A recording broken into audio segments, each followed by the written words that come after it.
Welcome to American Education FM, everybody. I'm Dr. Sean Brooks. Hi, everybody. This is going to be a long one. I'm just taking a guess, of course, because I don't time these out in advance, but I have a great deal to cover here, and it all connects. Believe it or not, it all connects. Let me start with this very quickly. I wrote another Substack here on the American Classroom. It is titled Second Wave Warfare, a Situational Examination of a Return to Tyranny. I just want to preface it by basically saying this. We've essentially known that the enemy wants to do a number of different things going forward here. They're not going to quit. And until we see a complete halt and a complete reversal of everything that we've seen in the past, certainly over the last 3 years, that just means they're going to continue to move forward and they're going to keep playing the same cards that they've always played. We know this. You've heard me cover this here with regularity. You've brought a number of things to my attention, which I've mentioned on the show. That's going to continue to be a thing. The thing that has to change, of course, is always our response. Again, in this Substack, which I'm not going to read through, and I don't want to spend too much time on it, other than to say I quickly revisit just a few points of some of the things that we did the last time around, and then I highlight how that needle has shifted now. And now we have all of these things at our disposal in the future, but the one weak point for all of these corporations, school districts, etc., government institutions, because they all are the same. I mean, let's not kid ourselves on that. They all sit on the exact same highway. Their weak point is our lack of participation. If we don't participate in what they're telling people to do, then we win and they lose. There isn't a single company, school district, or anything that can survive with your lack of participation. As you've heard me say, they're going to continue to push all of their evil plans, and there are many, which of course are leading to the deaths of endless people, including the very people who are running these institutions. As I said to some friends earlier, it's as if all of these institutions are quite literally putting their own gun in their own mouth and pulling the trigger, and at the exact same time advocating for everyone else to do it, and then yelling at people who are telling them to not do it, to stay away while they actually do it. And then, of course, convince you, the awake individual, that you're the one who needs to advocate for them to do that to themselves and then the people around them. This should show people how far gone endless people are. Now, with that said, I will say this. I know a lot of people are throwing around percentages regarding how many people are awake and how many people are asleep. I would just encourage individuals to think of it this way. Mentally, we've all seen the map of the United States. We've all seen the map of the United States when it's color-coded in red and blue. We know what those fake colors mean, but we also know what that map looks like based on the way that people have voted in the past. It's not that the vote of an individual is indicative of their ability to be awake or asleep, but on that spectrum, if an individual is more red, then they are more likely to be awake than if they are, of course, blue or leaning toward the Marxist Bolshevik point of view on a number of different issues. Me personally, I believe that there are more awake people in this country than there are asleep. And as I say in the Substack, it is impossible that endless individuals are more asleep today than they were in 2020. It's impossible. There are way more awake people now than there ever have been, certainly within modern times. So any new rollout of any new plan that occurs in the future, your options are becoming more narrow now. They should become way more objective. You should become more short, less patient with individuals, whereas you may have been, not so short and maybe more patient with individuals the last go around with this psychological warfare that's continuing to take place, but you know more than they do. And there are endless things, again, that we can continue to do that can embarrass numerous people and crush these organizations and crush these companies. Again, we've been shown. We've been shown this time and time again. And that right there, if you have any relationship with God, you'll know that He shows you particular things because He knows you better than you know yourself. He knows how you learn. He knows how you think. He knows exactly what will work for you to help wake you up. What is it that you have to see? Because as we all know, that trigger point is different with just about everybody. A lot of people are the same and on the same wavelength when it comes to the thing that will wake them up. But these things are continuously being shown to us on a constant basis that's leaning people more toward the majority, which is, of course, all of us and the people who are awake. Take, for example, as just one small thing, the whole Dylan Mulvaney Bud Light thing and that Anheuser-Busch fiasco. That right there was enough to get endless people to stop consuming those products. Throw a tranny at in the spotlight and at the forefront of being one of your spokespeople, and in the blink of an eye, people crushed that company, brought it to its knees. Well, look at all the abuses that have gone on throughout this entire time. Look at the other abuses that have taken place, the child abuse, the medical murder, all of that tyranny. If people continue to participate in the very habits and practices that have caused endless deaths across the entire world, well, then that should show you that those individuals are perhaps incapable of waking up. But it doesn't mean that we just have to stand by and let that take place or go along with it. So, in summary, I'll run through some specific scenarios a little bit later, perhaps in that Substack, because I've got a million notes here and I'm just trying to hit on everything. I just don't think that our approach needs to be one of fact finding this time around. We did that the last time. We know what our rights are. We've all read up on the law. We've gone after the school boards. You've gone after city councils. You've done this. You've done that. You didn't wear the mask. Hopefully you didn't take the shots. In fact, as I'm saying this, I'm having massive deja vu. Massive deja vu right now. It just hit me like a freight train as I'm talking. But that's because this has all been done before. This is repetitive. This is the glitch in the matrix. This is happening again, and it's causing, again, individuals to see that the enemy still exists. They're still doing these things.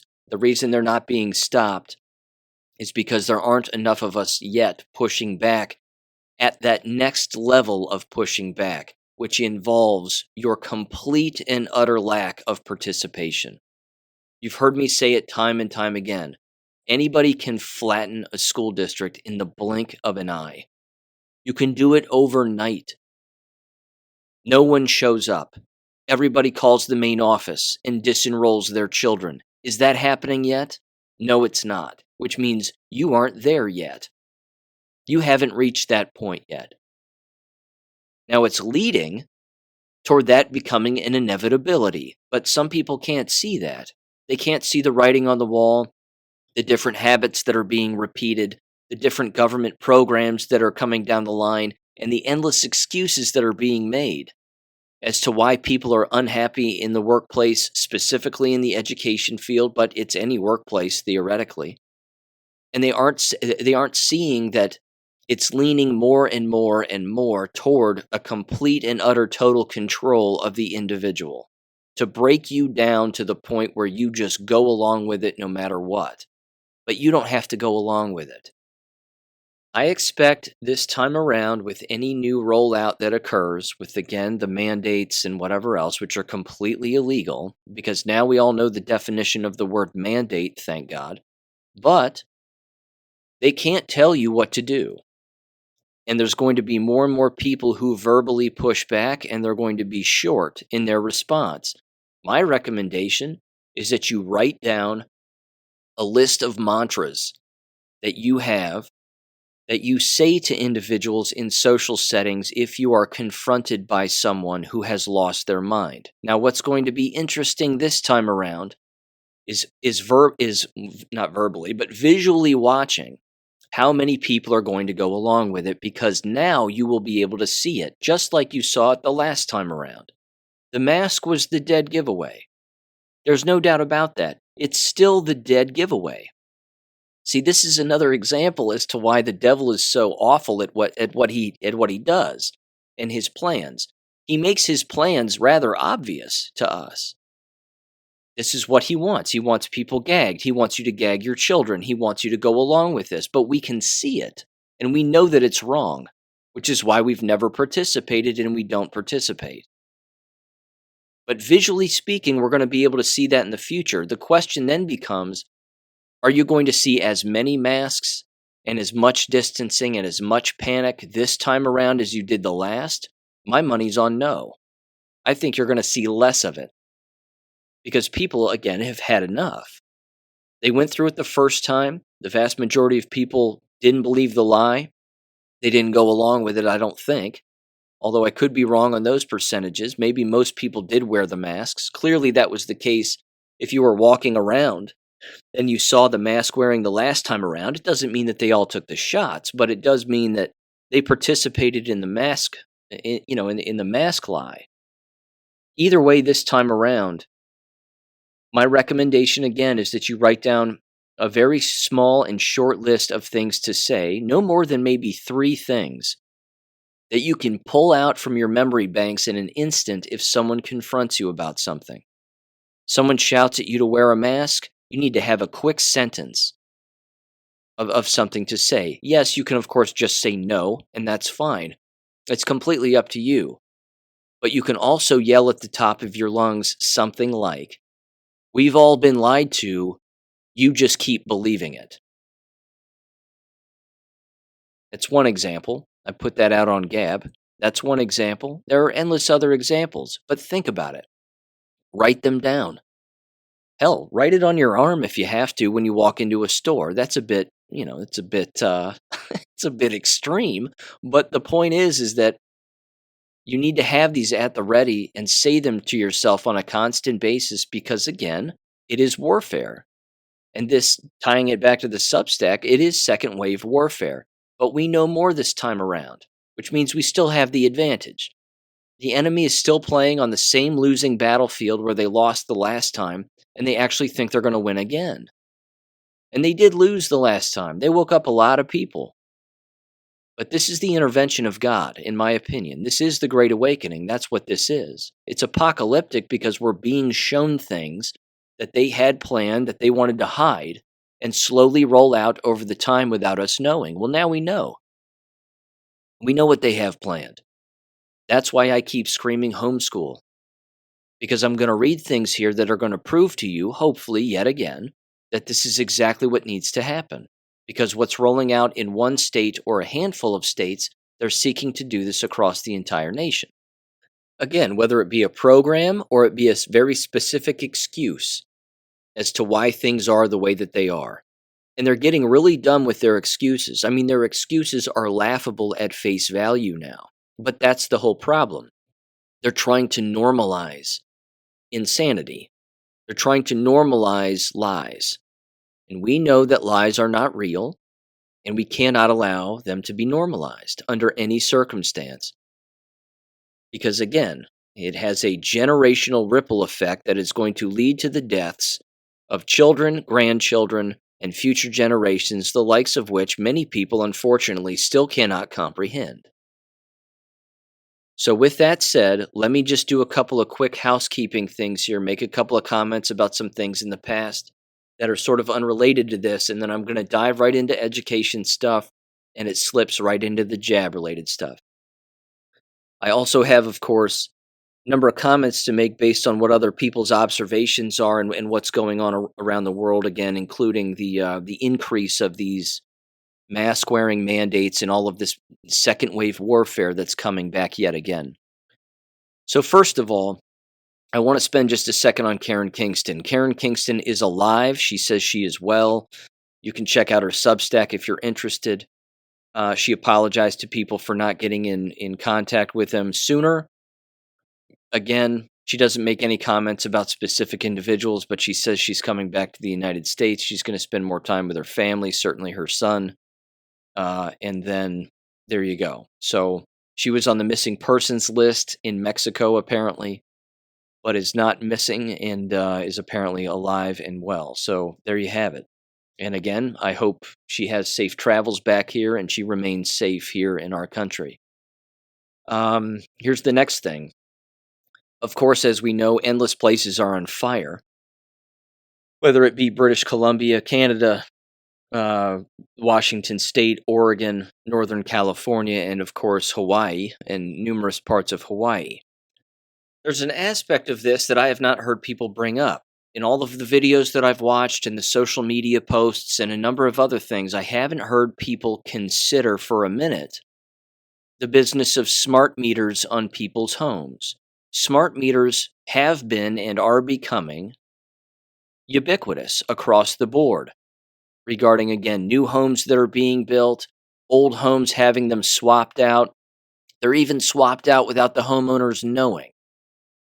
My parents, in particular, they pay more a month to make sure that they don't have a smart meter on their house because they know what the smart meters are.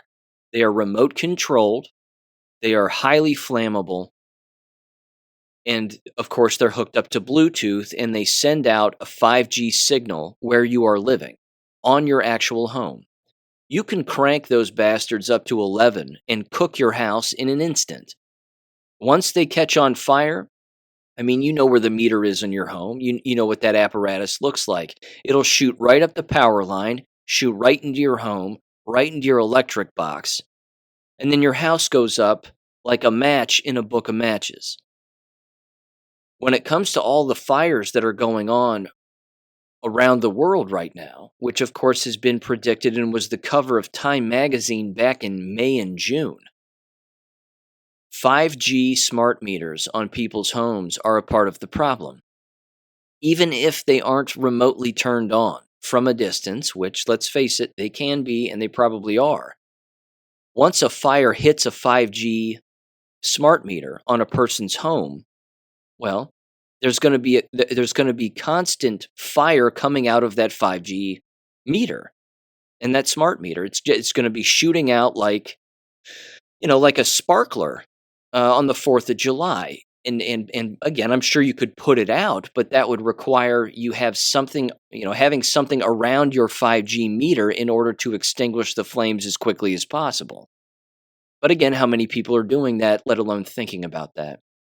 So I just wanted to mention that because that's one of the things, again, that I'm not hearing a lot of people talk about that has been written about and spoken about before in the past in other contexts.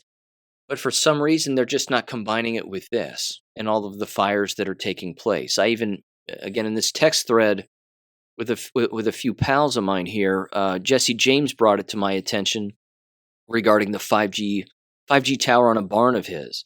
Same thing. He said he saw smoke coming from it. He walked over to it, saw it sizzling, maybe some sparks coming out of it. And then, of course, he put it out, I would assume, and then called the power company. And they said, yeah, we can't put in an old meter anymore. We're not allowed to do that. All we can do is replace it. They're trying to make this commonplace. But these technologies are faulty. And the enemy knows it. They don't care. They can turn those technologies up and, again, cook anything that they want. That's why the 5G towers go up in flames with ease as well. You even heard Mark Steele on this show from the UK bring that up. He said the technology that they use to build them is not good. I mean, that's the advantage regarding the 5G towers is that they can just combust and just go up in flames in an instant. The problem is that when they're attached to a home, we're screwed. So this is part of it, and this is part of the fires, again, that I'm just not hearing a lot of people bring up. So certainly keep that in mind, perhaps, going forward. Okay, let's dive into education stuff here. And believe me when I say this, there is a thread that runs through this entire thing that is undeniable.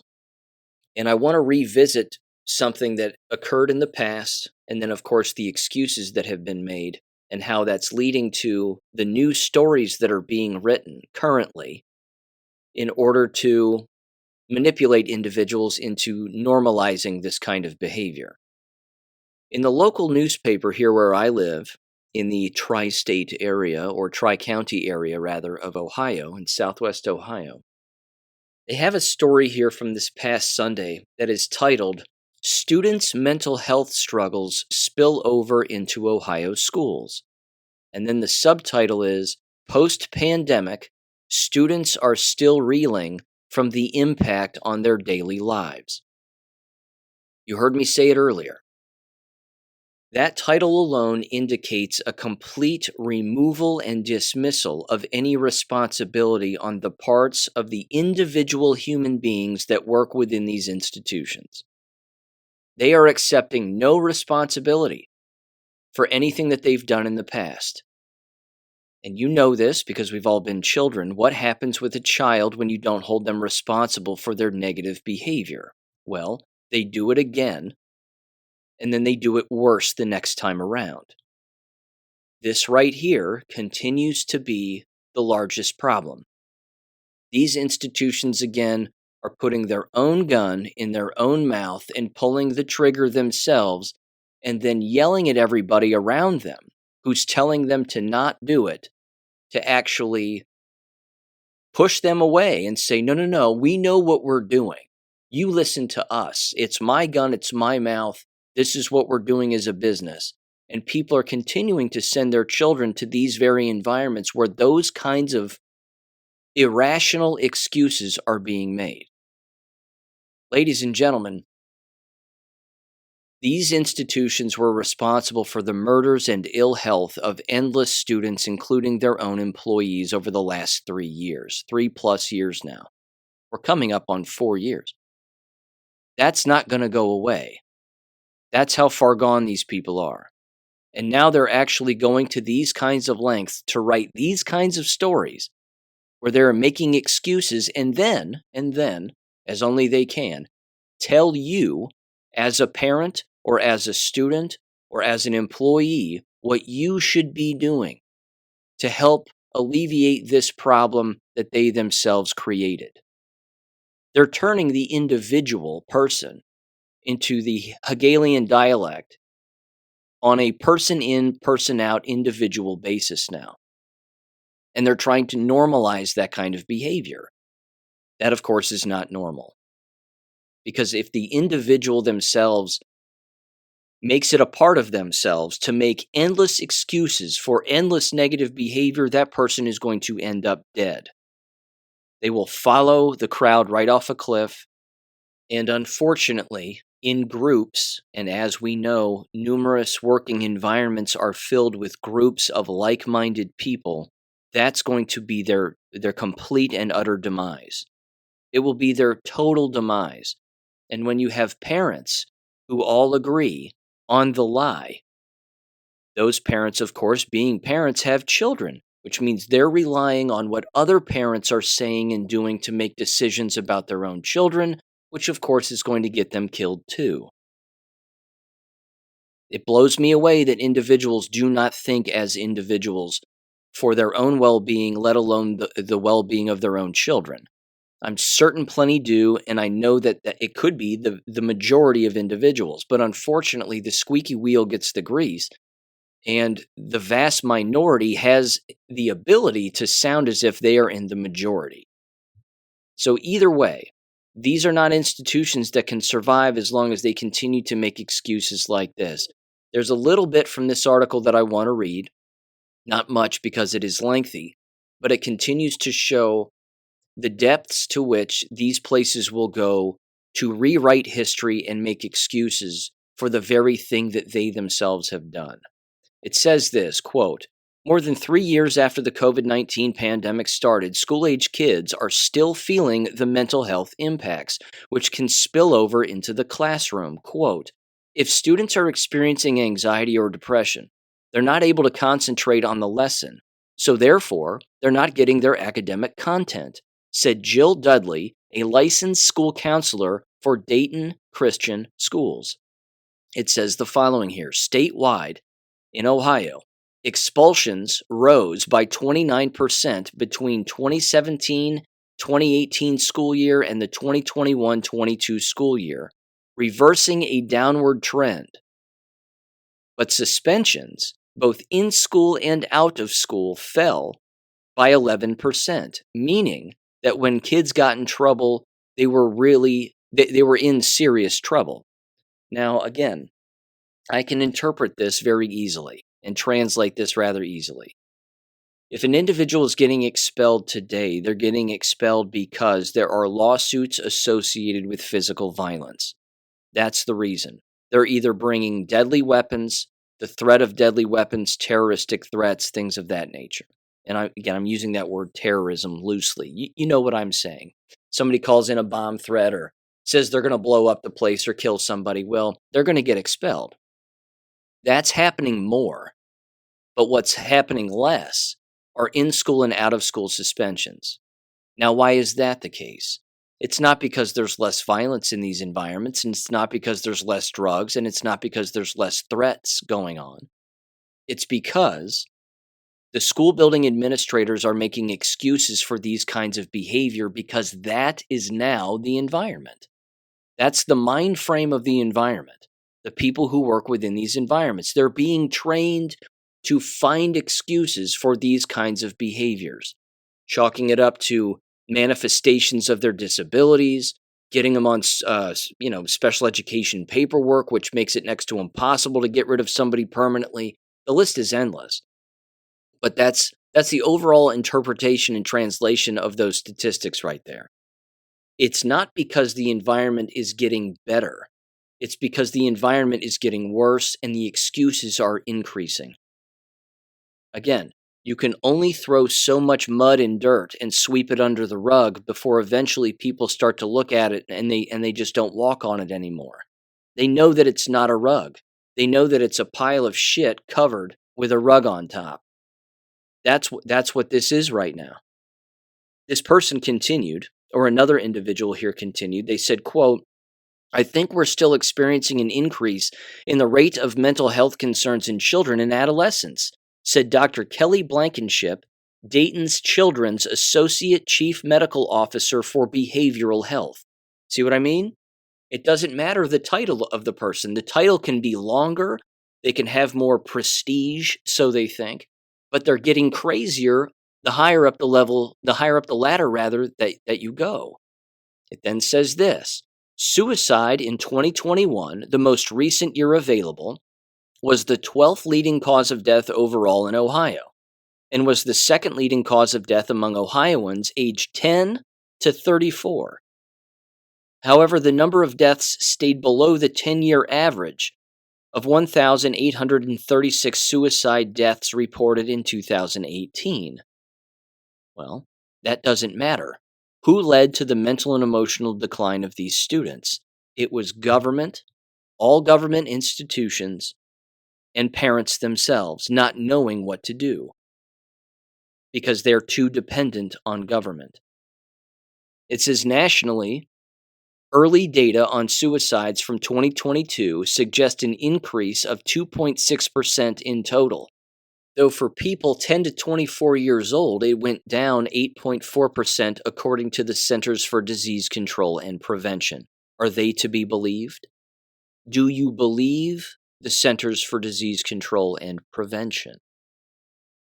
See, this continues to be a glaring example of how they are relying on the statistical manipulation of these institutions that do that for a living, that's their reference point. And then, of course, they bring up numerous examples. Kids are struggling with food insecurity, and they're having, schools don't have enough supplies, and government can't provide enough, and that's why these children are experiencing all these terrible things, and it's society and social media and blah, blah, blah. They themselves don't accept any responsibility. They then, of course, blame numerous outside influences on the classroom, as you would expect. attacking the LGBTQ community. That's another excuse that they make.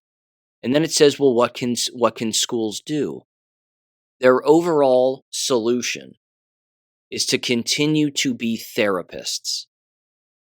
They, as schools, are turning themselves into mental institutions, teaching everybody to again be social workers, teaching everybody to deal with homelessness, teaching all of the people to be therapists, teaching all of the people who work within these buildings to learn more coping skills and discuss mental well-being.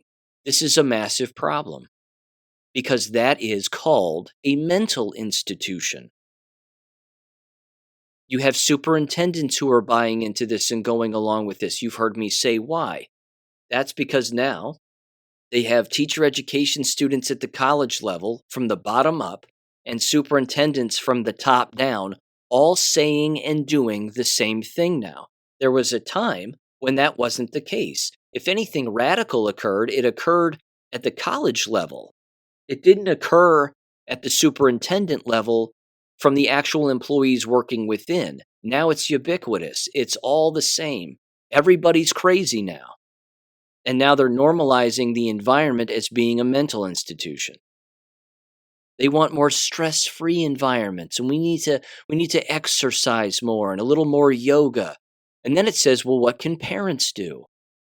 Now, some of this is actually legit advice. Again, limiting social media and talking to your kids about what's going on in society. But that only goes so far. That only goes so far depending on the intelligence of the parent. If the parent's buying into all of this, their children are doomed. They're doomed. But if the parent is awake, this right here is the second wave warfare conversation that you have to have with your children if you're not having it already, which is you have to continuously tell them who the enemy is. The enemy is your iPad. The enemy is the internet in many cases, depending on how you use it and what you're frequenting, I should say.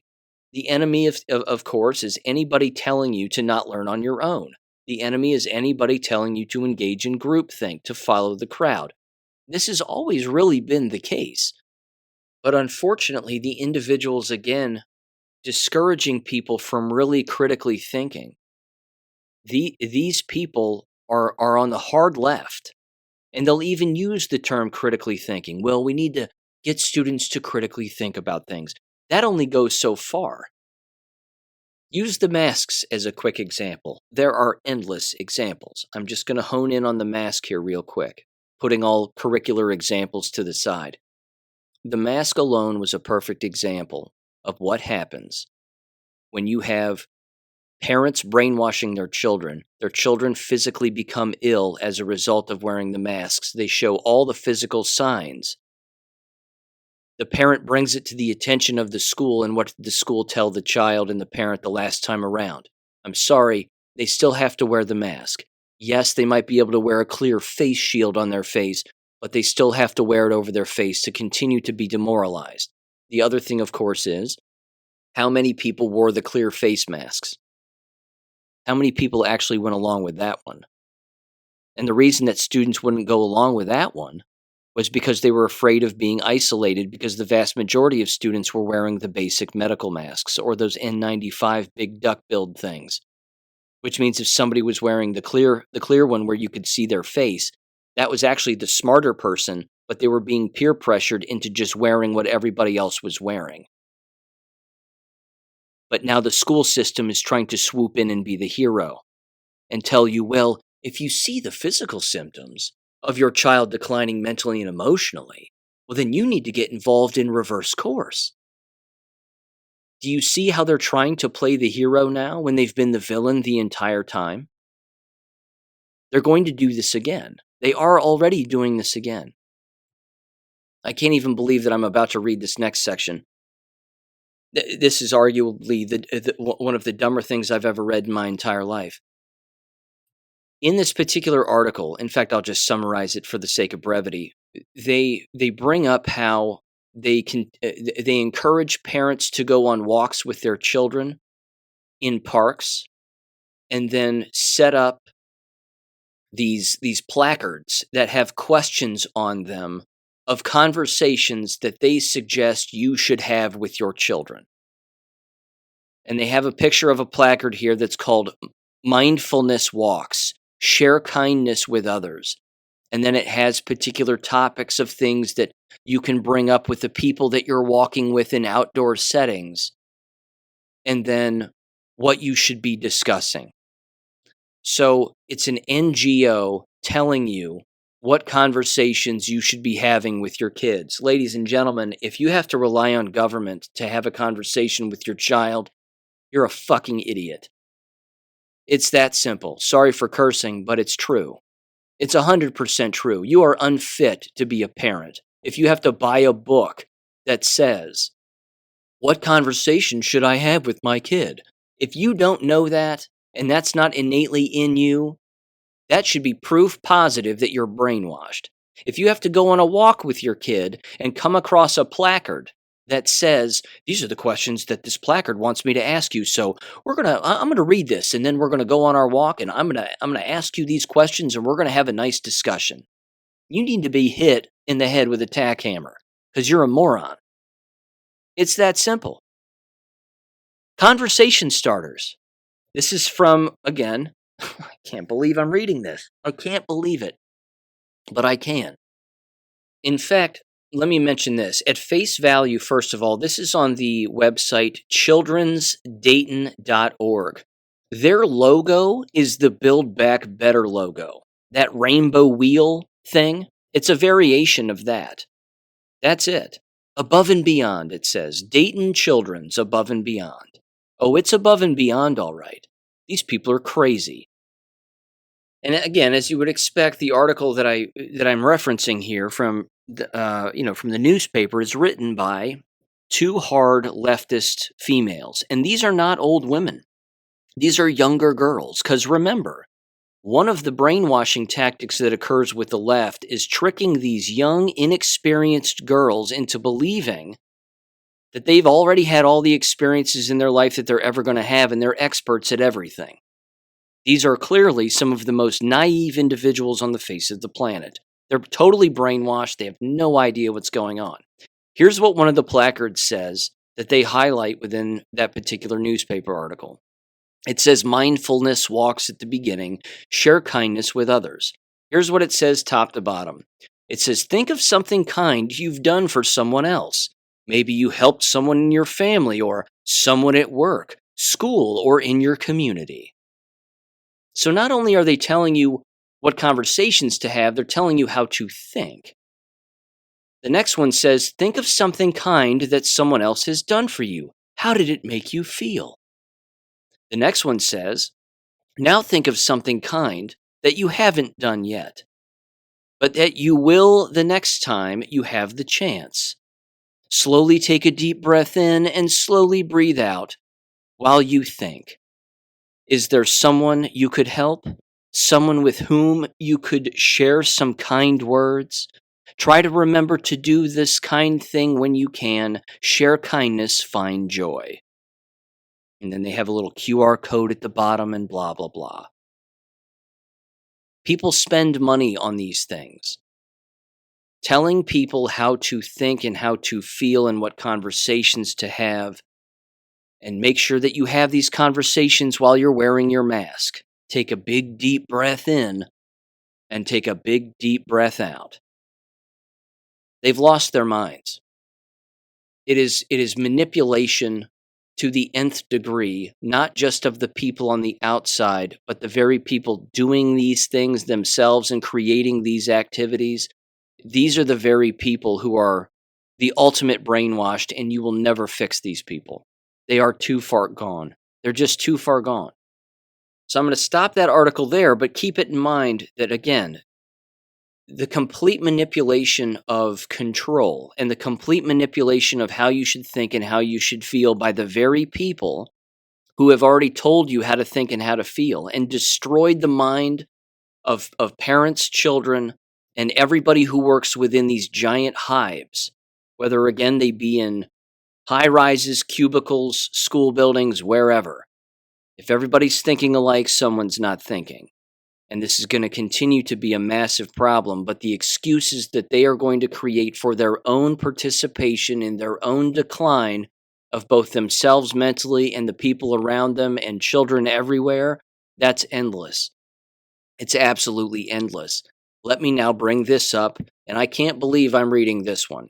Although, again, like previously, I certainly can believe it because this is what the enemy has planned.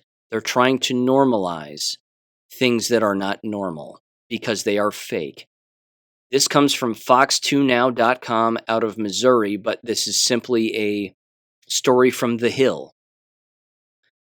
So it's national news, but anyway, it's on Missouri, one of Missouri's local affiliates. It is titled, I hope you're sitting down. It is titled Student Test Scores Already Beleaguered Face New Threats from Extreme Heat. Yes, that's right. They're blaming heat now and increase in heat waves and rising temperatures as a reason why students are doing worse in school.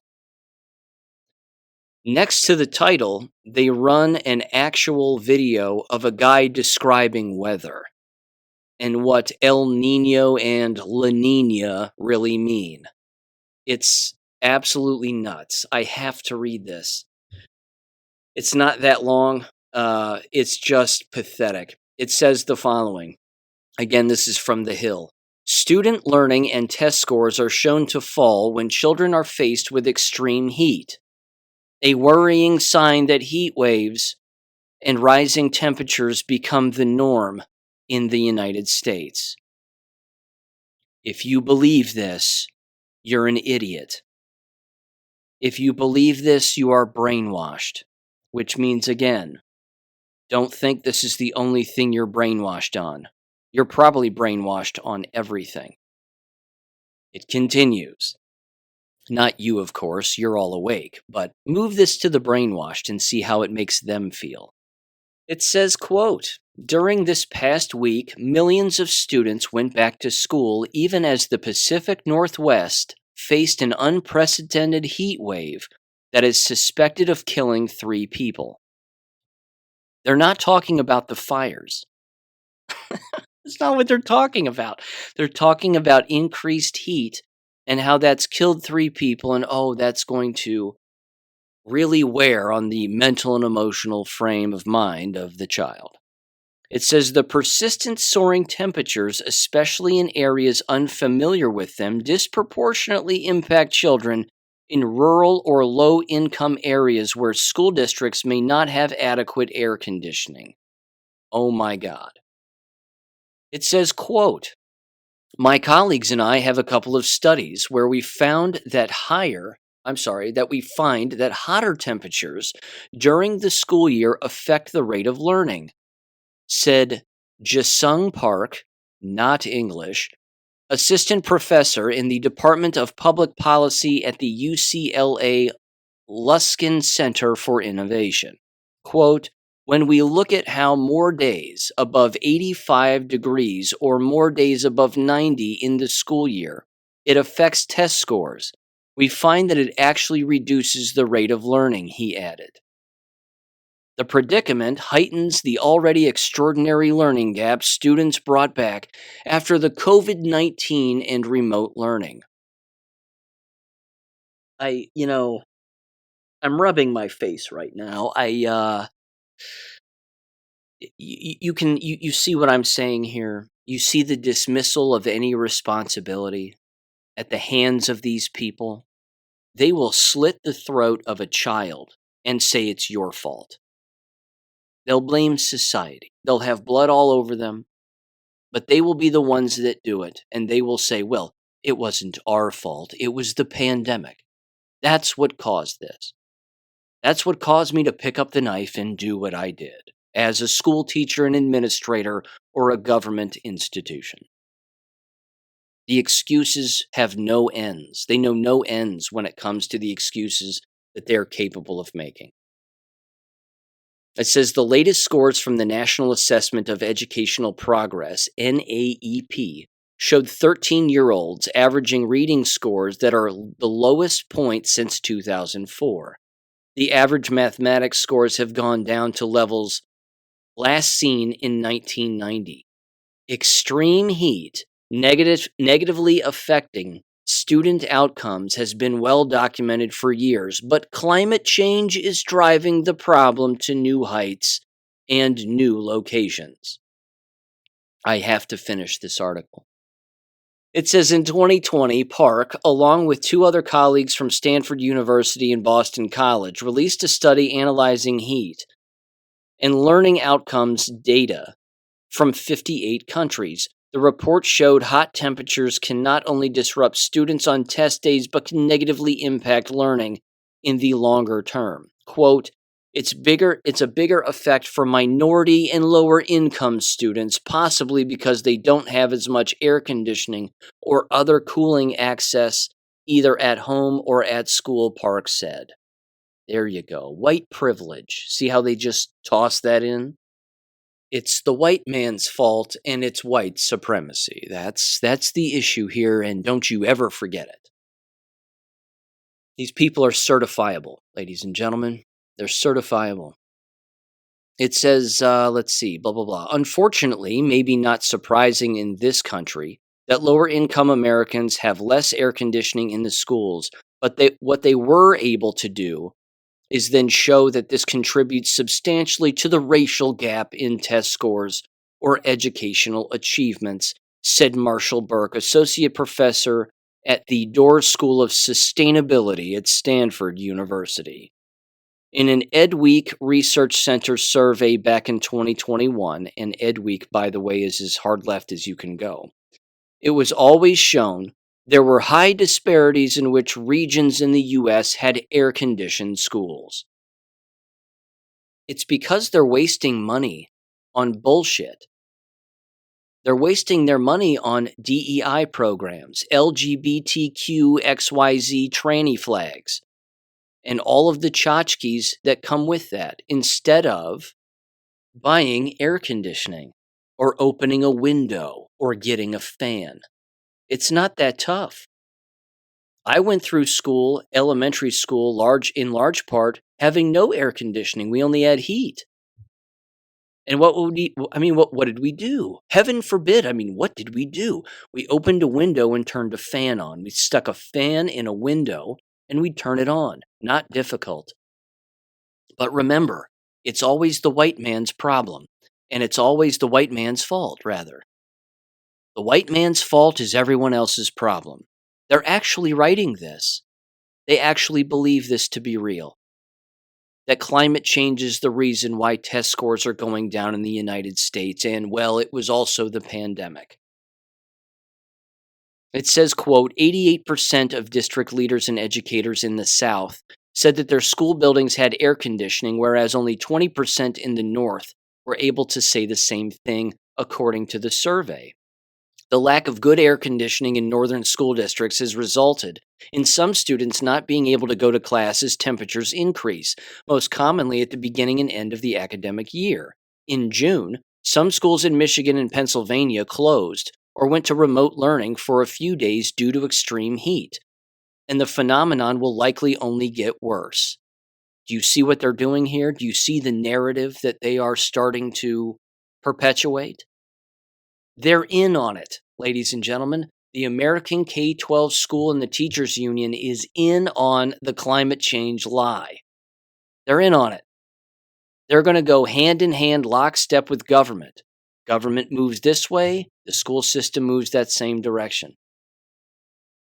It will only get worse. Again, they're telling you that they're normalizing what is not normal. It says more than 100 million Americans over the summer faced extreme heat warnings raging across regions throughout the United States. There never used to be heat warnings. It's called summer. And if you're hot, stand in the shade. It's not difficult. Quote, I think with climate change, we should expect the exposure to get worse, Burke said. Policymakers need to tackle the very hard problems of mitigating climate change while also implementing policies to ensure that Students are protected when temperatures get too hot, such as updating school infrastructure and air conditioning. Oh, you think? That's according to that Burke idiot. It says, however, experts caution against the situation being seen as doom and gloom scenario, with no possibility of improvement. Park said that data also suggests that with smart policies, they say, these effects can be mitigated pretty effectively. Again, whether that's air conditioning or something else, I think it'll depend on local circumstances, unquote. Do you see how they just immediately give you the common sense answer at the end, but they scare the shit out of people in the middle? It's amazing. I think this can be fixed, and it's called buying an air conditioning unit. The world's burning, and this is why students cannot pass their tests because, heat impacts the mind and blah, blah, blah. They're grooming people into believing lies and normalizing these lies, and they're grooming people into having a lowered state of mental and emotional health. And then they're claiming to sell you the solution. These institutions cannot be trusted. Here's some audio from another story titled, Innovation or Risk? Missouri's top education leader questions value of 4-day school week. Let's give this a listen in 3, 2, 1. Missouri students are heading back to the classroom for a new year, but roughly a quarter of the state's school districts are only in session 4 days a week. While shorter work weeks are helping districts recruit teachers. Our Missouri Chief Capitol Bureau reporter Emily Manley says the state's education department is leery. In a state that is suffering a teacher shortage crisis, some schools are pivoting to 4-day weeks, with more districts expected to implement shortened work weeks this year. The state's top education leader is concerned about instructional time for students. It's challenging to go back to a 5-day after you've had the 4-day. An effort to attract potential teachers is becoming more prevalent. We are seeing an increase at a statewide level on the number of districts who are deciding to go to a 4-day school week. Legislation passed in the late 2000s allowed schools to move to 4-day weeks following the recession to help save money on things like fuel for buses. But now, while it certainly could be a recruitment tool in the short term, it's not potentially a sustainable recruitment tool if all the neighboring districts suddenly go to a 4-day school week as well. Last year, more than 140 districts, an all-time high, implemented 4-day weeks. Margie Van Dieven is the commissioner for the Department of Elementary and Secondary Education. This is the first time we've seen larger districts that are pursuing it. And so we've seen a slight uptick in the percentage of our students. I believe it's around maybe 10% of our students currently in the upcoming school year enrolled in a district that's offering a 4-day week. Starting this school year, Independent School District just outside of Kansas City will implement 4-day weeks. With nearly 14,000 students, it's the largest district so far to make the switch. We're at a time in education where we're looking at a need to potentially increase our instructional time. So how are those districts using the hours of instruction? Are they spreading them out? Are they adding it to the end of the day? What does that look like? And this comes at a time when many districts are struggling to fill vacancies. Any profession that's seeing almost half of their population leave within the first 5 years of entering the field would be very concerned about that, as we are. Van Dieven says the department is looking to study the impact a 4-day school week has on students, since now there's an influx of districts implementing shortened weeks. Reporting from Missouri Capitol Bureau, I'm Emily Manlin. God, I could take this in 1,000 directions. You've heard me mention the business of this 4-day week stuff as a recruitment tool before, specifically in the state of Missouri, but other places as well. Again, they falsely use it as a way to bring in teachers when people don't want to be in the profession, and they say, hey, you can have a 3-day weekend every week. Now just sign on the dotted line and enjoy your longer weekend, because you'll know that everybody else who's in the profession is probably engaging in a 5-day work week, but not you. This is not the answer to anything. This is a move. It's a It's a Band-Aid on a gushing artery that is going to blow the Band-Aid right off the wound. And it's not going to matter what particular Band-Aid they put back on. They're finished. They're completely finished. Again, throw in illness, throw in the jabs, throw in the constant manipulation that's taken place. The level-headed individual wants nothing to do with these environments whatsoever. They want nothing to do with it. Being a teacher in particular, you've heard me say, only the most immoral human beings would be school teachers in today's schools because they went along with all of this over the last 3.5 years. They've gone through all of these lies, all of these manipulative tactics, so on and so forth. Now they're trying to actually rewrite the parameters of the profession in order to bring in people who want nothing to do with it. It's a losing recipe. It's a losing scenario. There's no. Again, I'm rambling, but you get what I'm saying. The woman's voice that you heard in the story, this Margie Van Deven is her last name. She's right and she's wrong. She's trying to grab a hold of something that is slipping through her fingers, and she has no idea that she'll never, ever be able to grasp it ever again. Again, she said 1/4 of schools in the state of Missouri are at a 4-day work week. And she brought up the accurate statistic of 50% leaving the profession of education within the first 5 years. That's a turnover rate that should tell people in the profession that everything that's going on in the profession is wrong. Everything. Right down to the curriculum. I've been over that at length a million times. When you teach lies and you have brainwashed people teaching lies, and then all of those individuals in that environment are being psychologically manipulated and tortured by government, they're living an entire life and an entire profession that is not real. It's an illusion. That's why people leave. Because they're seeing they're just seeing too much of the wrong thing take place, and they can never get control of it. They can never control it. And they're never going to be able to control it.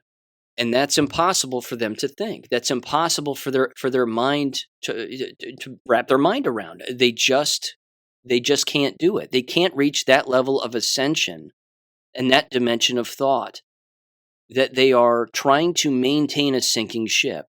They don't want to believe they're on a sinking ship. Not for a minute. Because again, someone's running up and down the ship saying the boat's sinking, the boat's sinking. The vast majority of the people on the boat will throw that person overboard and say that's the crazy person. Even though that individual is then swimming away, watching the boat sink. Everybody's just going about their business as if nothing bad is happening. Again, they're shooting in the dark. They're swinging at nothing. It isn't going to work for them in the long run. Not at all, because government has a far more nefarious plan. And I'm glad that this was just sent my way by some friends. But I'm going to read you now what the state of Michigan has planned. Before I do, though, I want to mention this. It's I've brought this up a long time ago, but it's kind of a personal thing. And frankly, I haven't experienced this particular thing in 12 years. It's been 12 years. I had a dream 12 years ago, and if you're into dreams and dream interpretation, you'll enjoy this. But I had this dream 12 years ago when I was essentially on my way out of the education profession, and that snowball had been kicked down the hill where I had moved from a middle school to a high school. And I've talked about that breakdown that I had and the constant lying and trying to grab a hold of something that's real in an empire of lies. I'll never forget this dream that I had because I had never had it previously. And since having it 12 years ago, I haven't had it until last night. And here's what the dream is. And then, of course, 12 years ago when I had the dream, I looked up what the dream actually means from a psychological standpoint, and it makes sense. But 12 years ago, and then last night, I had a dream where my teeth were falling out of my mouth. And your teeth are falling out of your mouth, and they're breaking as they're falling out of your mouth, and you're seeing them in your hands. Physically seeing them in your hands as they're falling out of your mouth. And then I put them on the bathroom counter, and there they are in front of me, and I'm trying to keep them in my mouth, the ones that are still there, but they just keep falling out. As it turns out, in the dream interpretation land and literature, teeth falling out of your mouth and seeing shattered teeth in your hands and then in front of you as they keep falling out of your mouth is your brain's interpretation of trying to control something that it cannot control.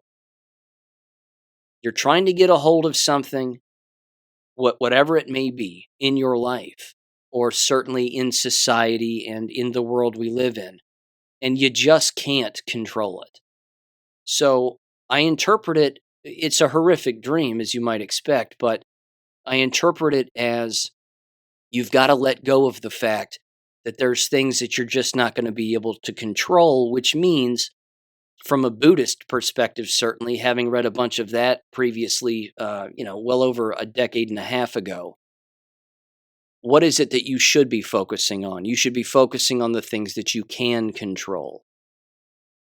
So I just wanted to mention that now is a good time to pay attention to the kinds of dreams you have if you recall your dreams. And if you have very vivid dreams like that, don't hesitate to look them up and look up what they actually mean. Lots of literature on dream interpretation out there, but I had that dream just last night. I haven't had it in 12 years, and it's one hell of a dream. And you wake up from it. I mean, you wake up after your teeth are falling out of your head, and you swipe your tongue across your teeth to make sure that they're still in your head. And thankfully they were all there. But that's the whole point, is that it's your mind's way of trying to control something that seems otherwise uncontrollable. Makes sense, certainly, during this time, but there you go. That leads me to this now. Here's what the state of Michigan has planned, and you can count on, certainly in the hard left wing, I would even say globalist states that are filled with illegal immigrants. Or just, I won't even say immigrants. They're just illegals. They're illegal criminals and they don't belong here. But you can count on states like this doing this and then it becoming more ubiquitous across the board. This is from Michigan.gov and Governor Gretchen Whitmer.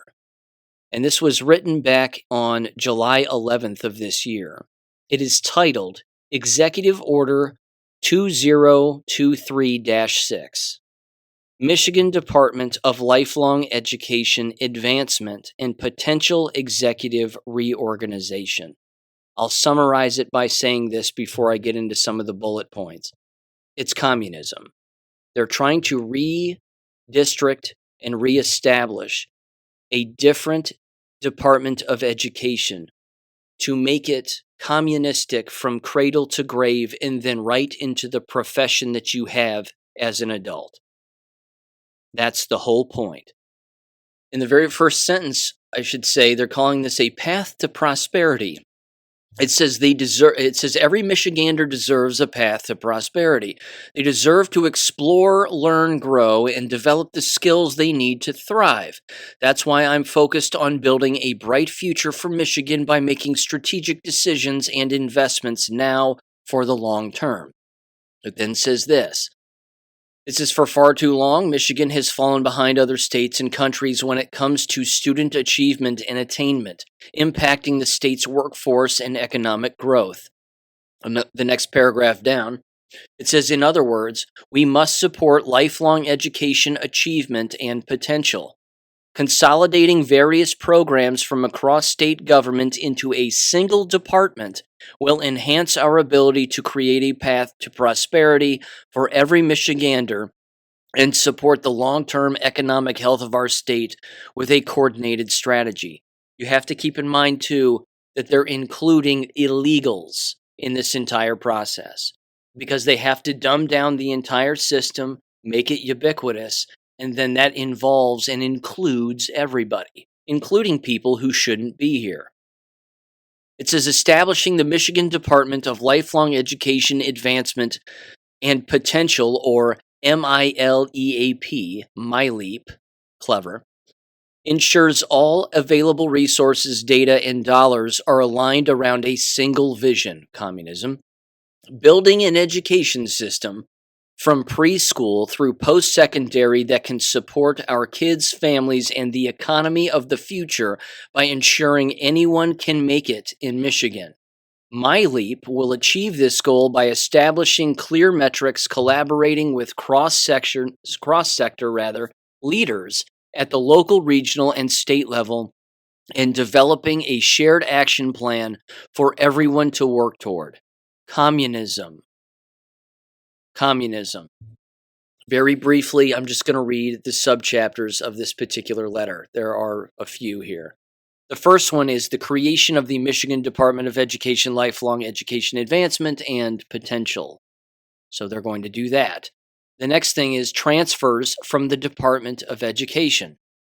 They're going to take all these different programs that exist within the Department of Education in Michigan and move them toward this MyLeap thing. Transfers from the Department of Labor and Economic Opportunity, same thing. Transfers from the Department of Licensing and Regulatory Affairs, they're moving that in as well. Transfers from the Department of the Treasury, they're moving that into the MyLeap thing. Transfers from the Department of Agriculture and Rural Development. Transfers from the Department of Natural Resources. Coordination with the Department of Technology, Management, and Budget, and then they have a reserved authority, which means all the other things that we want to do. To some, this particular program may sound like they're limiting government or reducing government. I would argue the opposite, that yes, at face value, it may look like that, but what they want with the combination of all of these different departments being consolidated into one is they can be very specific with who they hire within this singular department, and then those sub-departments within that larger MyLeap department, they get to control again who is within those departments and how much do they agree with the other individuals that are basically running the entire show. They don't want any dissenting voice, is the overall point. They want everybody to work in the same place and say and do the exact same thing all of the time. That's the overall point here. At least I should say that's my interpretation of what this looks like to me. Because again, if it says government, I don't trust it. And if government is saying, well, we find all of these different departments valuable, but we want them all to be over here instead of over there. We want them all to be under the same roof as opposed to being in different roofs. Because if it's under the same roof, they can have oversight over it. And by oversight, I mean influence. I mean indoctrination. Making sure, again, that any dissenting voice isn't allowed in so that everybody who works there believes and acts in the exact same way. I'll conclude that and bring it right into the fake COVID pandemic, scandemic topics here that I have with this transition. You recall me saying a long time ago, and even Vanessa Hurst brought it up on the show years ago when she was on, that this is exactly what the enemy has planned when it comes to these other government distractions that take place, and these other psychological operations that take place. They seek to find total control with manufactured chaos. So they already have these plans worked up. They just implement them and seek to implement them while other people are paying attention to other things. And this is the plan for education. The plan for education is, again, to continue to manipulate it to the point where ultimately it does not exist. It, of course, can exist based on the previous model because, as you know, it's built on a foundation of lies. And then it requires brainwashed individuals who believe those lies to then be the only people who work within those environments. They're doing that now to the nth degree by trying to get more and more people who are brainwashed and believe all of these curricular lies and these institutional lies and psychological manipulation and normalizing all of that. They're trying to make that commonplace as much as humanly possible. And this is one of those government entities and government programs that is seeking to do that also. So just keep that in mind going forward. Be on the lookout for that. Okay, here we go. This is where it slides right into the COVID stuff. Of course, last week, the massive rumors of the TSA and Border Patrol whistleblowers saying that mask mandates are going to come back, and it's going to be a quick, slow roll of particular policies and procedures, much of which we already have seen before, of course, and experienced in the past, and what's likely to occur here in the future. They're starting up again with the fake variant lie all over again. The new CDC director, a Miss Cohen from North Carolina, who again, Terry Fail brought up on the show when she was on and said, this woman wants to lock people down again. She's lost her mind. She's completely nuts. Again, all you have to do is look in her eyes. It's all in the eyes. It's always in the eyes. Her eyes are as big as saucers. They're plastered wide open. This woman has been, she's been tied to a chair and cattle prodded into carrying out what she apparently wants to carry out along with the rest of government. And it seems like it's an inevitability here. The question becomes now about what we have learned from the past and then future situational awareness of what we are willing to do now in the future. I feel compelled to revisit this just because I want to. I don't know who listens to the show that is new, and if you are listening to the show for the first time, welcome. But allow me to crack through the lies of endless generations before ours and get down to the crux of the matter here. First of all, the sick people going forward are the people who took the shots because they have damaged DNA now as a result of the bioweapon shots. That's a fact. There are no variants. There are none. There are a plethora of symptoms, thousands of symptoms, that an individual can have as a result of having VAIDS, or even just flat out AIDS, which is acquired immune deficiency syndrome brought about by vaccination. This permanently damages your DNA, keeping your body systems from acting appropriately the way that God intended them to behave. We've been poisoned with food, water, chemtrails, and certainly the medical industry and everything in it. So there are no variants. Keep that in mind going forward. You will hear of new variants. There's already at least 2 or 3 different names now of variants of quote-unquote COVID, which does not exist. It does not stand for Coronavirus 2019. It stands for Certificate of Vaccination Identification Artificial Intelligence, 19AI. That's what it stands for. Any shot going forward is not going to have a positive impact on anyone. It will lead to their death, continue to damage their DNA. You heard me bring this up back in July, the old triple-demic.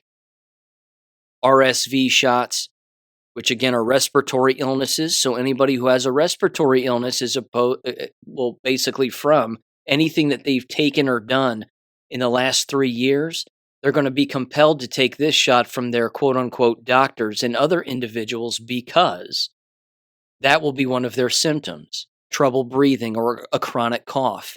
And then they will say, well, have you had the RSV shot? And they'll say no.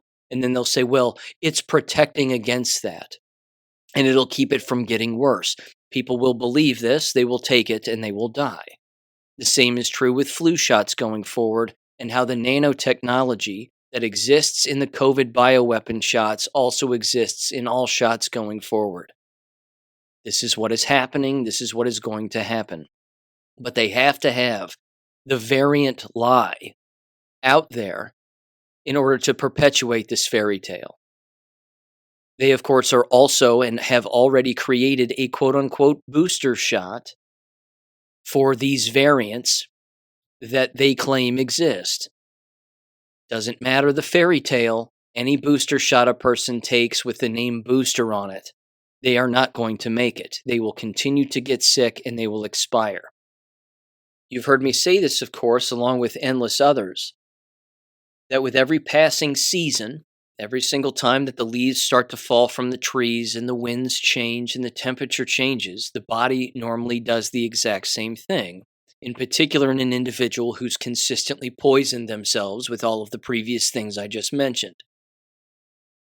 We are going to see this at increased rates as time goes on, because among those who took even 2 COVID shots, I'm even hearing more and more examples of the people who took just 2 COVID shots as now being experts on all of it.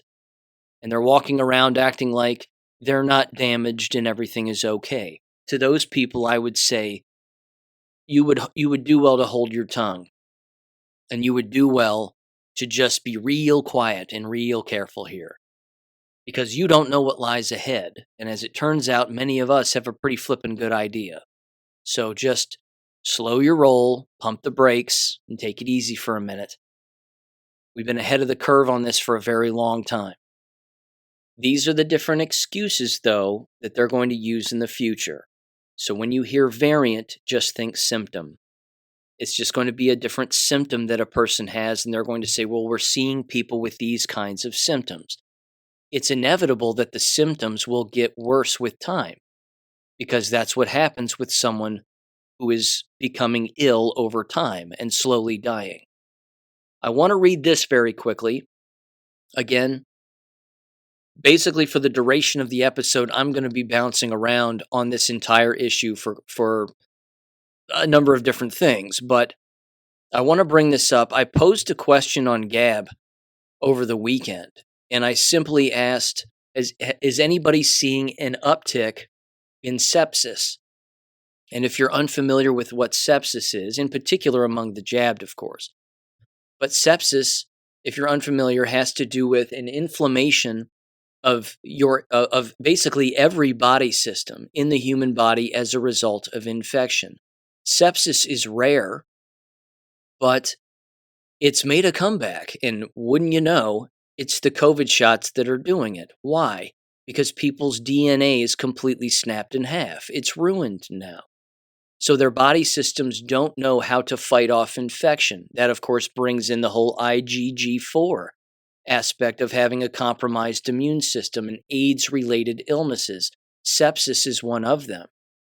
Body-wide inflammation as a result of your body not being able to fight off the toxic cells that your body is constantly producing. So I posed the question and I got a number of responses back, and I want to preface this by saying the following. I have a family member who had sepsis back in May, and there were a variety of symptoms associated with it. This individual is jabbed. It's not uncommon. This is what the jabs are doing. So I'm going to leave that story at that. They're alive, although how long is anyone's guess at this point. But the point is that I posted this question, and these were some of the responses that I received. You may also recall that in those Pfizer documents that were court ordered to be released back in the spring of 2022, I read through a great deal of those, not all of them because there were thousands of symptoms, but the first 5 had to do with cognitive decline. And sepsis is one of those things that leads to cognitive decline. Again, early onset dementia, forgetfulness, things of that nature. Here's what one individual said. They said, quote, the shakes. They said, a lot of people I know who got the shot have the noticeable shakes. One has dementia symptoms and a strange heart rate thing where it just drops for no reason. Another has heart failure. One had a heart attack within 6 months of the second shot and had blockages removed, now has kidney issues and breathing problems. Neighbor in his early 50s, unquote. Another one says TIAs mini strokes. My hubby had 7 since getting jabbed, unquote. Another one said, people are very angry and stupid. I've been a server for 34 years and I've never seen anything like it. You know, that's an interesting observation too, because I have some family members and some cousins who are in customer service and in sales and things of that nature, and they're saying the same things about the people that they're working with. That just the level of stupidity among individuals is next level these days. Here's another one. Individual said, my mother 3 times jabbed started bleeding. Started taking Eliquis for blood thinning recommended by her primary doctor. Year later, recently, I took her to the ER. Red blood cell count down and feeling lightheaded. Finds out it's internal bleeding. Her doctor confirmed what I said that it was from before the test results. Besides the jabs, the doctor even asked if I was a doctor and told I've been paying attention. Well, I was right. Now she's on a new drug to help her bleeding. Lord knows what else is going to happen in the short term, mentally preparing for the worst, even though she seems to be getting by. She still watches her CNN, though. She loves God, but watches CNN, LOL. I'm amazed how easily Satan has manipulated her, unquote. Another person also posted that ascorbic acid and oregano oil, they said, are 2 great ways that are natural ways to fight sepsis more than anything else. So, again, you can look those up on your own time, but the symptoms are endless is my point, and they're using the varying symptoms, as being the precursor for their variant lie. And this continues again to be the problem that I have with the Dr. McCulloughs of the world who believe that these variants are real. All they're looking at are human slides under a microscope from the blood of individuals who are jabbed and have varying symptoms and saying, do you see that cell? That cell looks different than this cell. And we're seeing more of that cell than this cell, so it must be a variant. No, there are no variants. Cells deteriorate at different rates at different times based on different symptoms in different body systems in different parts of the body. There's no invisible thing floating around in the air that's different than anything else. Keeping in mind, however, the electromagnetic shedding is an ever-present thing. And the shedding is still occurring, and the more that people get shots, the more they're going to shed, and so on and so forth. So again, I wanted to read some of those because, again, those are just some of the things that are continuing to take place. As you might imagine, this is where it slides right into the college and university environment because this is where it's going to have an impact on the students and the staff members who attend those environments. We already have Rutgers University requiring the COVID vaccine and masks to be worn on their campuses, and they are disenrolling students who do not participate. So that should tell you all you need to know about Rutgers and the people that are going there. Rutgers University will cease to exist in the future because they are killing off everybody who attends. Mark my words, a day will come when there is no more Rutgers University, that they will have to close their doors, which of course leads to endless lies as to why they would even do that. They'll say, well, it's because of illness, when really, in fact, it's death. And it brings up a number of other different scenarios. Let me read this one, though. This has, of course, been making the rounds. This is Morris Brown College in Atlanta. They're already mandating that masks be worn also. This was the letter that was put out. It's on August 20th. It says, greetings, faculty, staff, and students. Effective immediately, Morris Brown College has reinstated its COVID-19 mask mandate due to reports of positive cases among students in the Atlanta University Center. Over the next 14 days, the following protocols will be in place. Keep in mind, again, they're continuing to use COVID tests that are predetermined and don't test for anything. And they're still believing these tests. There's no COVID. There's no COVID test. There is only ruined DNA from injecting yourselves with a biological weapon. That's it. Their protocols are the following. They have 7 listed here. Number 1, mask wearing. All students and employees are required to wear face masks staff may remove in their offices while alone. Number 2, physical distancing. Students must maintain physical distancing. Number 3, large gatherings. Institutional guidelines for gathering sizes must be followed. There will be no parties or large student events on campus for the next 2 weeks.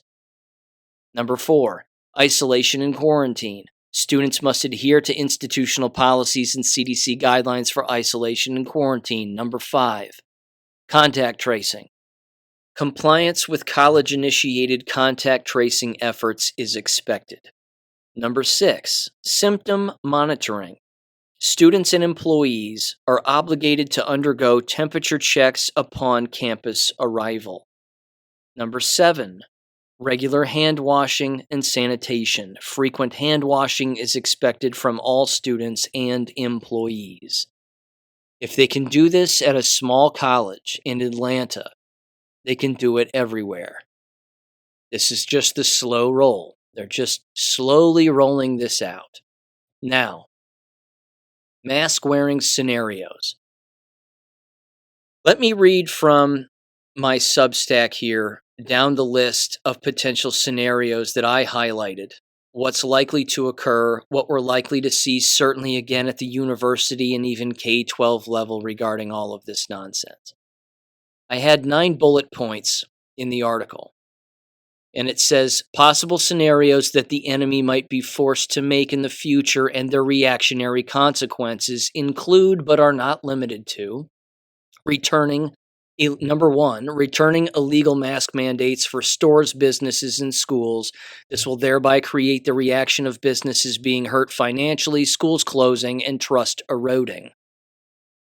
On that same wavelength, Stu Peters was in a parking lot of a Target the other day, and they were repaving the entire parking lot and restructuring the entire parking lot at Target, and they were putting up 24 COVID delivery parking spots for when you make online orders and then drive to Target, and then they bring out your items from Target and then place them in your car so that you don't go in and actually get what you need.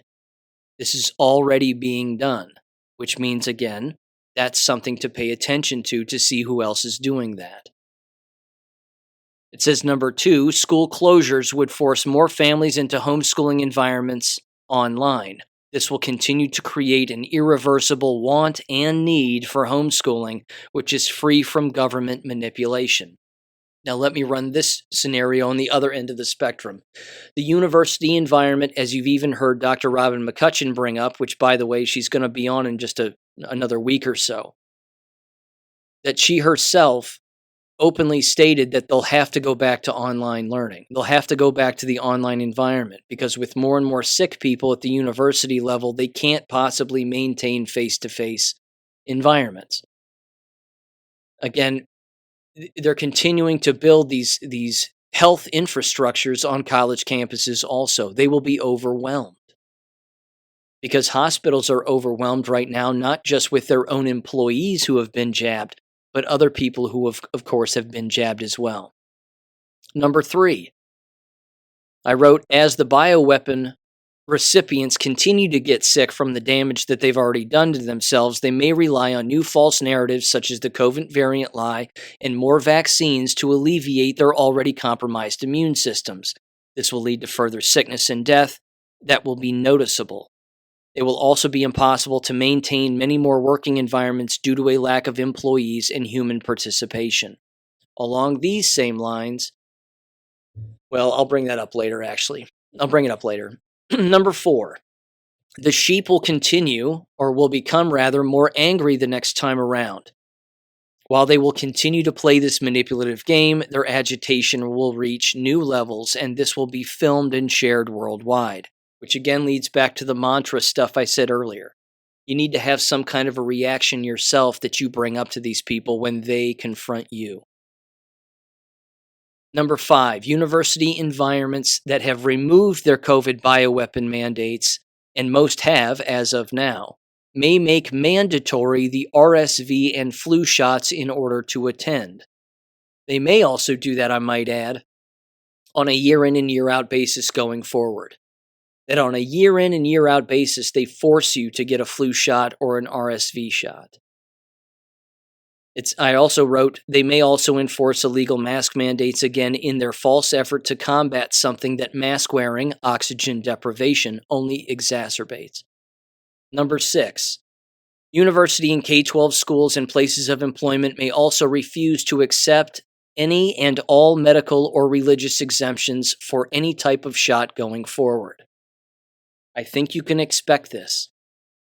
They were overwhelmed the last time, these institutions were, with the medical exemptions and the religious exemptions. Well, we had never really heard of those. The vast majority of the population never had to participate in medical or religious exemptions. And if you had them, it was because you were, a handicapped K-12 student who couldn't be in gym class. That was really about it. But it became ubiquitous across the board over the last 3 years, and now you have to assume that the enemy is going to look for a way to do away with those. So keep that in mind going forward too. Number 7, I wrote these university environments may also move to an online environment, as I said earlier, as more students and staff become sick from the shots they've already taken and continue to take, as well as the electromagnetic shedding that is ever present. Number 8, internal battles, and this is key, which is going to lead to the next thing I'm going to mention here. Internal battles within elected and non-elected institutions are going to reach heightened levels. More employees within these institutions will stand against the moves that their employers will make, and they will do so more verbally, whereas previously they may have just gone along to get along or filled out an exemption or whatever. And then number 9, but I'll revisit 8 here in just a minute. Any internet shutdown, of course, as we know, is going to cripple these institutions by default, which means they'll all close their doors. They may use an internet shutdown as an excuse to essentially be almost like a tag team partner with illness from the jabs. And they'll say, well, we're experiencing a cyber attack, but that's a good thing because now everybody's out of their working environments and hopefully everybody can be healthy yet again. I know it seems like a stretch, but having these things connected, I think makes plenty of sense. It's psychological warfare on a multidimensional level, so why not have 2 dimensions working at the exact same time against everybody? The internal battles portion, though, within elected and non-elected institutions, this is going to be an interesting thing. I think that's going to take place. It boils down to what are you prepared to do now? We've lived through this before. What are you prepared to do? The other day, I was listening to Alex Jones, and the part that I've enjoyed regarding his show, and it really is, I would say, one of the only parts that I've enjoyed, is the fact that he takes phone calls, and every now and again, he'll take phone calls from people for 3 straight hours. In my humble opinion, this is where the real intel exists. This is where you really start to get the real juice as to what is going on across the nation. So I took some notes on what the callers were saying, and I want to read what these callers were saying because this was interesting, I thought. First of all, a woman called in who works at Kroger's, the grocery store chain, and she works at Kroger's in Michigan, and she said that masks are coming back. She was in the break room, and there was a brand new giant box of masks. She was talking with management, and they were saying that with new variants and new illnesses coming out, they're getting ahead of this, and they're preparing because this is what corporate is telling them. She openly said she's going to quit the second that they start to force these on their employees. She will quit. She said she doesn't care. If she's homeless, she doesn't care about anything else. She's just going to quit. This brings up something that I think is remarkably important to visit here, and it has to do with situational awareness regarding that very phenomenon right there. What are you willing to do as an individual or as a collective within your working environment, wherever it is, if you end up being forced, so they think, to play along with this one more time? My guess is the following. In these environments, in particular within, again, the cubicle working environments, and it's all of these working environments, they'll shoot out some kind of an email that will say, given the heightened level of blah, blah, blah, and all these variants and illness and whatever, that the very next day, or they might even drop this email on a Friday and tell people that on the Monday after the weekend, make sure you come back wearing your mask, because this is now mandated across our company or across our school district or whatever. They'll do it in the blink of an eye like that. The question you have to ask yourself again is, what are you going to do? Are you going to send in your resignation letter immediately? Are you going to email them back and say, I'm not going to do that? Are you going to make them fire you for insubordination because you're refusing to play along? Or are you also going to get together as a collective of awake people, put your foot down and say, we're not doing this, which means you're going to have to fire all of us. So you have a decision to make. I mean, let's face it, ladies and gentlemen, these dummies got in the adult management business on purpose. Anybody who's in a management position is in a management position for adults, which means you're trying to get everybody to do the same thing all the time and think the same way, and that's really what it's all about. So why don't you make them earn their money? Make them earn their cash. Make them try to manage a group of people who are going to refuse. This is of vital importance. You have to do this. You have to stand up individually and collectively against these kinds of moves. And corporate will back down because they will not fire you. Keeping in mind, they have a plan for that too. And if they fire you, well, they'll replace you with another self-checkout line or a robot. But there are some lines of work where they can't fire people. They can't rely on computers to get a job done. And if you go along with this in the future and you go along with this tyranny, you're a part of the problem. And at this point, you have coming what you have coming. You've deserved it at that point. So that was the first caller. Again, Kroger's employee from Michigan. Now at the Kroger's where I live, apparently they're not wearing masks as of yet, but there's still the occasional patron who's wearing a mask, and well, let's face it, that person's not going to make it. The other person, here was the note I wrote. I said, work from home corporations are getting rid of the unjabbed by using a callback to the office call. Okay, this was good too. This person called in and they said they've worked virtually and from home for well over a decade, long before the COVID lie.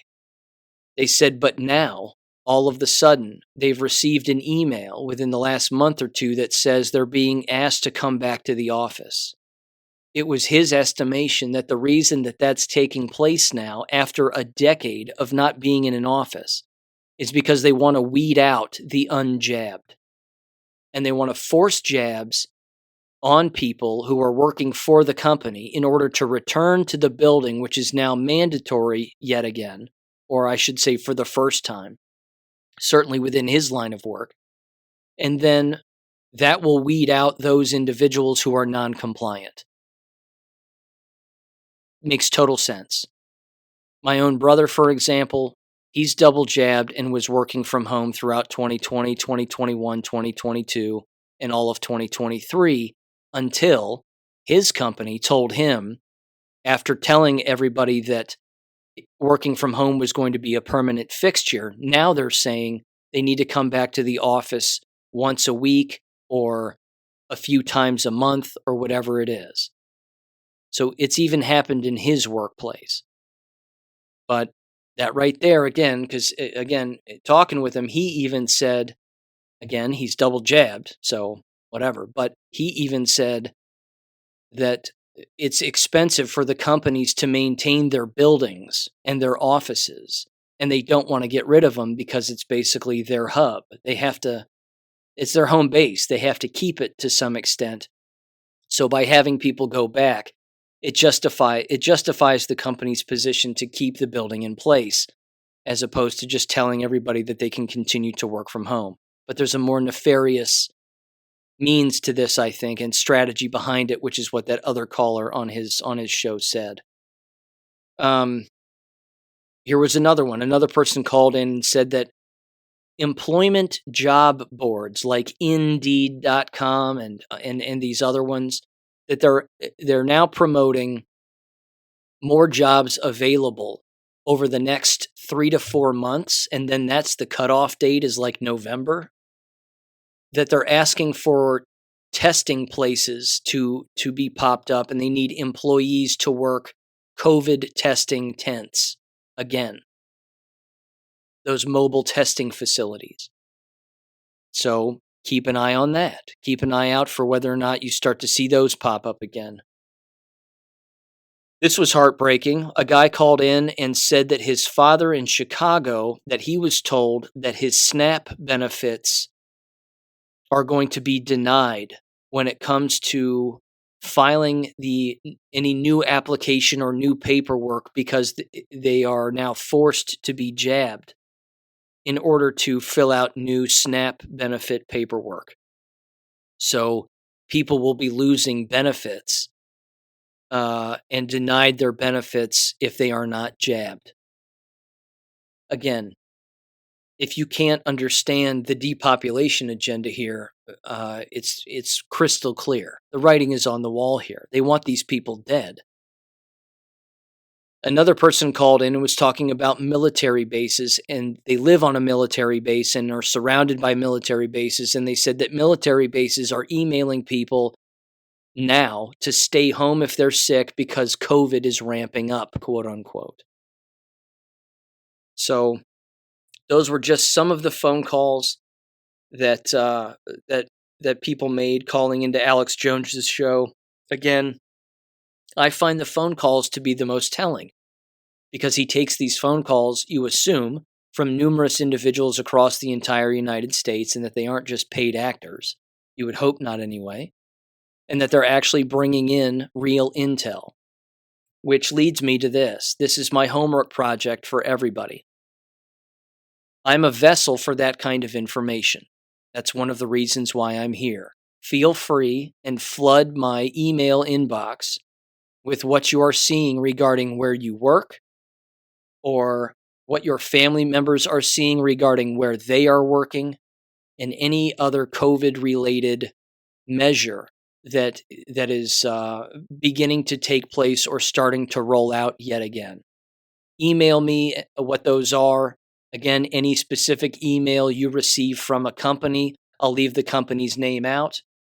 Perhaps, depending on what your wishes are, I'll certainly leave your names out. Those that you're affiliated with, I'll leave those out. But if you want to email me those, I will bring them all up on the show. No doubt about it. I want to end with this because I'm starting to lose my voice here. I could keep talking, but it'll just get more graveled. This is from the FDA's website, and Cicely threw this my way because we were talking about different scenarios and what people would do, and what would frankly even happen if emergency use authorization for these shots were lifted and this got full FDA approval. I think it's only a matter of time, because they've blurred those lines to the point where people don't even understand that emergency use authorization does not mean mandatory. Therefore, no one can force this on anybody, but they've falsely interpreted it as such. So what would happen if a health emergency ended, which of course there isn't one, it's just among the jabbed, but what happens to emergency use authorizations when a public health emergency ends? And again, this is from the FDA's own website. This was written, or at least signed off, and updated on May 12th of this year. It says on May 11th, 2023, the COVID-19 public health emergency declared under the Public Health Services Act expired. It says since the start of the COVID-19 public health emergency, and the FDA has been committed to providing timely recommendations and regulatory information to support response efforts, and important tools and flexibilities to manufacturers, healthcare facilities, providers, patients, and other stakeholders. It says the FDA remains committed to providing notice and information to all impacted stakeholders to ensure a smooth transition.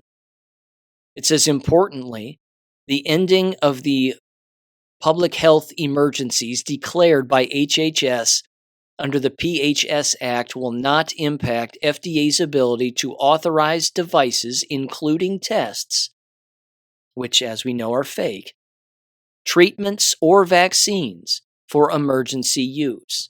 It says existing emergency use authorizations for products will remain in effect, and the agency may continue to issue new emergency use authorizations going forward when criteria for issuance are met.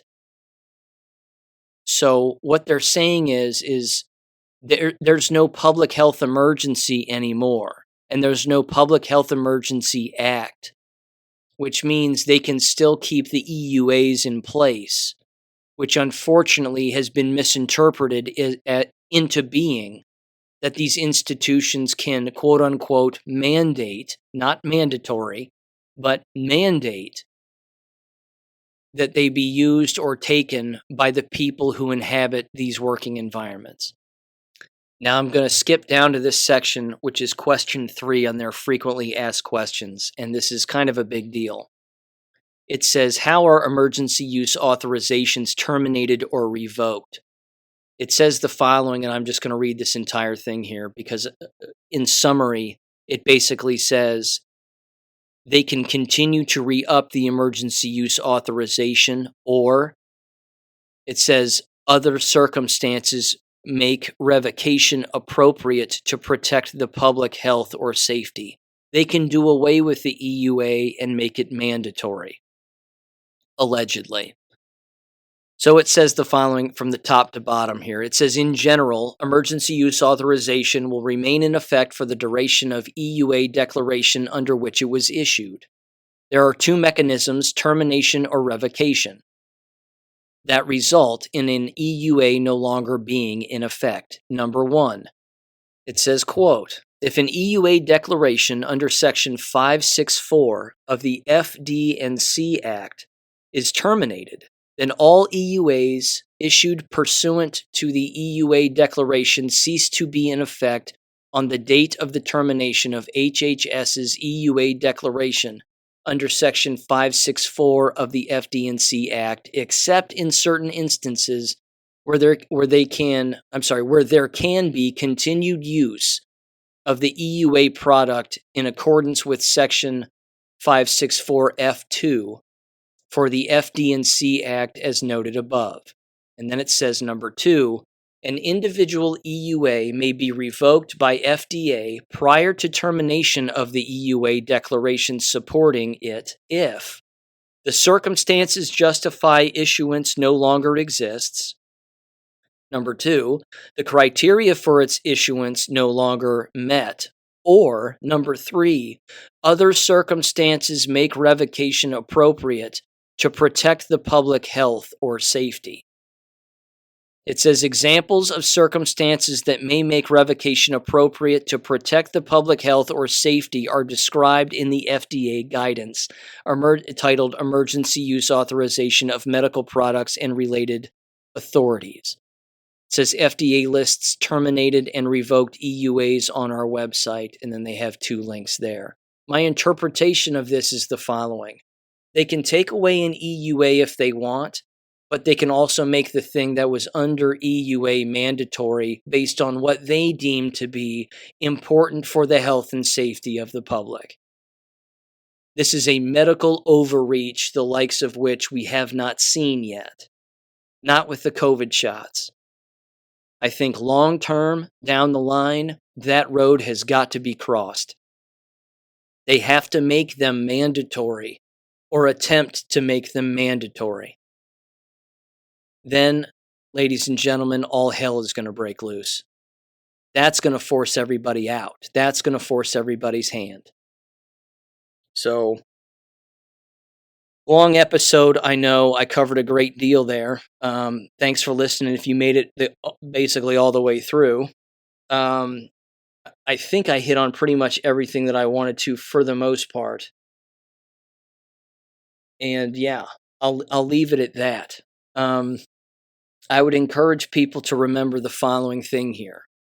And again, Amazing Polly brought this up in her last episode, and I completely agree. You have to hold on to what is real. You have to remember what is real and understand what is not real. And do not allow people to normalize what is not real. Continue to live your lives as normally as humanly possible. And if and when the time comes, individuals start to revert back to their old brainwashed ways of just going along with whatever their TV says, you have to stand against that. You have to be the man against the masses when it comes to this. Again, there are varying takes on it. One, of course, is just a lack of participation. Don't buy anything on Amazon. Don't go to the store. Don't participate in what these corporations are doing. And then there's the other aspect, which is continue to use the services that you've continued to use this entire time, but just don't comply with any of their distancing or their temperature checking or their counting of you as you walk into the building or the mask wearing or any of that. Me personally, I tend to enjoy the former. That if you just stop going to these places, those corporations aren't going to be getting your money. So stock up now on particular things if you can, and just get prepared. That's all. Doesn't mean we have to panic about anything. We know what's going on. We know the lie. So all we have to do is just continue to live in the truth. And if other people continue to live in the lie in this day and age, they're not going to make it. Again, to steal the same title from my Substack, it's second wave warfare. This is the second wave. We knew there would be a second wave. We knew that they would do this again. They have to do this again. They have to try. So they're going to do it again. The exact moment that they pull the trigger is not really up to us. We can make predictions on all of that, but people are already pulling that trigger. So your lack of participation is what makes all of this stop.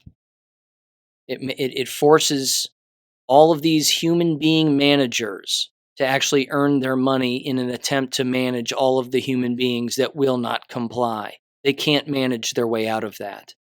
There's no managing their way out of that. Just as a quick reminder, feel free and send me any information that you are receiving from the places where you work and the things that you're seeing regarding the potential for any of this coming back and whether or not they have new restrictions in place or anything that's even different from what they tried the last time. I will most certainly bring them up on the show. And your anonymity, of course, is always at the forefront of my concern, and you can remain anonymous. With that said, ladies and gentlemen, I'll catch you on Friday. Peace. Thank you for listening to American Education FM. Make sure and check out AmericanEducationFM.com for more information. Take care and God bless.